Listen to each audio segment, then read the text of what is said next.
நாங்கள் மேட்ரிக்ஸ் என்ற சீரிஸில் இருக்கக்கூடிய 56வது கேள்வி பார்ப்போம். அதாவது என்ன சொல்லப்படுதுன்னா, எங்களுக்கு இப்படி ஒரு தாயத்தை தந்துட்டு இவரின் டிட்டர்மினண்ட காண சொல்லி கேட்கிறாங்க. அப்ப என்ன செய்யணும்? இவரின் டிட்டர்மினண்ட காணணும். அப்ப டிட்டர்மினண்ட காணணும்னா உங்களுக்கு தெரியும், பொதுவா எந்த அல்லது ரோ அல்லது ஏதாவது ஒரு குலத்துல எதுல அதிகளவான பூஜ்ஜியம் இருக்குதோ அந்த ரோ அல்லது அந்த குலத்தை வச்சுக்கொண்டு பொதுவா டிட்டர்மினன்ட் காணுவோம். அப்ப பார்த்துடனே தெரியும், 4வது குலத்துலதான் என்ன செண்டு பூஜ்ஜியம் இருக்குல்ல. அப்ப நான் அவர் எடுத்தா சுகமா இருக்கும், அதனால அவர் எடுத்துக் கொள்றேன்.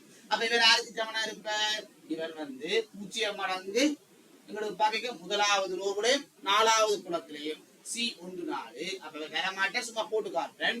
பிளஸ் 2 மடங்கு எங்களுக்கு 2வது ரோவுலையும் 4வது குலத்திலையும் இருக்கிற பிளஸ் 0 மடங்கு 3வது ரோவுலையும் 4வது குலத்திலையும் இருக்கிற பிளஸ் 2 மடங்கு 4வது ரோவுலையும் 4வது குலத்திலையும் இருக்கிற. அப்ப என்ன செய்யலாம்? தொடர்ந்து சுருக்குவோம். இவர் 0 வர மாட்டார், இவருக்கு 2 மடங்கு எங்களுக்கு தெரியும் சிக்கும் டிட்டர்மினன்ட் காண்றதுக்கும் Cij சமன் -1 to the power I plus j into m to the ij என்று சமன்பாடு இருக்கிற. அதாவது இந்த சமன்பாடுல இங்க -1 into I plus j. அப்ப நான் பொதுவா என்ன செய்வோம்? இங்க வர்றால் இந்த கூட்டுத்தொகை நேரா இருந்துச்சுண்டா குறி நேரா வருவ, மறையா இருந்துச்சுண்டா ஒரு மறைய போட்டுக்கொள்வோம். 2 பேரை கூட்டவாரால் நேர் நம்பர், எனவே நான் பிளஸ் போட்டுக்கிறேன். பிளஸ் நம்பரா வரப்புற ஒன்னோடு போட்டுக்கொள்றேன். அதே போல செய்ய போகுது m செண்டு 4. அப்ப m செண்டு 4 இவரை பூராக்களை விட்டுட்டு மிச்சாக்கள் எழுதுவீங்க. m செண்டு 4 இவரை விட்டீங்கன்னா 1 2 -3. இவரை விட்டா மிச்சம் என்ன இருக்கு உங்களுக்கு? 0 2 -1 வருவேன். அதே போல 3 4 -2 வருவேன். 3 4 -2 வருவேன். இங்கால 0 பெற மாட்டுது, அங்கால 2 மடங்கு. 2 பேரை கூட்டவாரவர் நேர் நம்பர், எனவே பிளஸ் போடுவீங்க. அங்கால m 4 4. அதுல 4வது ரோவுல 4வது குலம் தவிர்த்தாக்கு போடுவீங்க. போட்டால் உங்களுக்கு வர்றவர் 1 2 -3. அதே போல 1 1 -1 வருவேன். அதே போல இங்க பார்த்தா 0 2 -1 வருவேன். அப்ப திருப்பியும் உங்களுக்கு என்ன?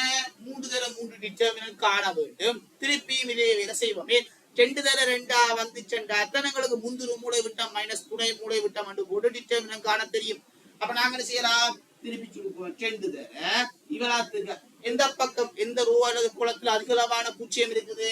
இந்த ரோவுல 0 வார அல்லது இந்த குளத்துல வார நான் ரோவையும் எடுத்துக்கொள்றேன். போட்டா 2 தர சி 2 2 2வது ரோவுல 2வது குலத்துல வார அங்கால -1 தர 2 3 2வது ரோவுல 3வது குலத்துல வார பிளஸ் 2 மடங்கு முழுவதுக்கும் சேர்த்து வர போது பிராக்கெட் போட்டுக்கொள்றேன்.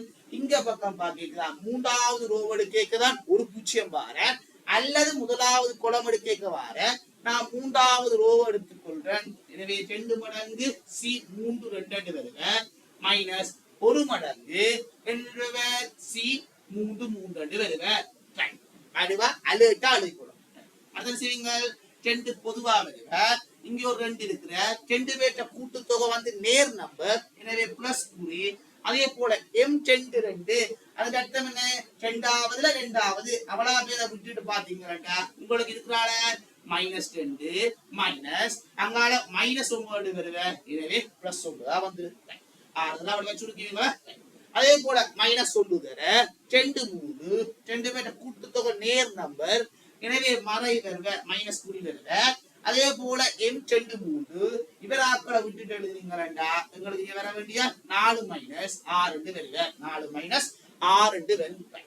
அதே போல அங்கால பாத்தீங்கன்னா 2 தர பெரிய பிரேக்கெட்டுக்குள்ள அங்கால இருக்கிற 2 தர எங்களுக்கு 2 பேர்ட்ட கூட்டுத்தொகை ஒரு நேர் நம்பர், எனவே மற மைனஸ் மைனஸ் மைனஸ் தர m 3 2. அதாவது என்ன? இங்க 3வதுல 2வது விட்டு எழுதுறீங்களா இங்க வெறால யாரா இருக்க? -1 மைனஸ் -3, எனவே பிளஸ் 3 ஆக இருக்கு. அதே போல -1 தர 2 பேர்ட்ட கூட்டுத்தொகை நேர் நம்பர், எனவே பிளஸ் 1 தர m 3 3 வருது. எனவே m 3 3 விட்டு எழுதுறீங்களா உங்களுக்கு வர்ற 1 2 ஆக இருக்கு. 1 2 ஆக இருக்கு. அப்ப தொடர்ந்து சுருக்குவோம். 2 தர இவரை சுருக்கினீங்களா 7 7 2 14 வருது. இங்க சுருக்கினீங்கன்னா பிளஸ், இங்க சுருக்கினீங்கன்னா -2 எனவே இவர்ல இருந்து கொண்டு -10 கழிக்க வேண்டி வரும். அதே போல 2 மடங்கு இவரை சுருக்கிறீங்கன்னா 2 என்று வரும். எனவே 2 -2ஆல பிரிக்கிறீங்கன்னா -4 வருது. அதே போல இங்க வரைக்கிறீங்கன்னா -1 அவர் ஒரு மைனஸால பிரிக்கிறீங்கன்னா +1ஆக வருவார். +1ஆக வருவார். சுருக்குறதெல்லாம் மிக முக்கியமானது, கவனமா சுருக்கிக் கொள்ளுங்கள். 2 மடங்கு இவரை சுருக்கிறீங்கன்னா 12 வருவார். அதே போல 2 மடங்கு அவரை சுருக்கிறீங்கன்னா -3 வருவார். இவரை சுருக்கினா 24, அவரை சுருக்கினா -6. எனவே ஆக மொத்தம் 18 வருவார். அப்ப தரப்பட்ட மேட்ரிக்ஸ் சீரிஸ்ல இருக்கக்கூடிய 56வது கேள்விக்கான விடை 18ஆக இருக்க. அடுத்த நாங்கள் 57வது கேள்வி பார்ப்போம்.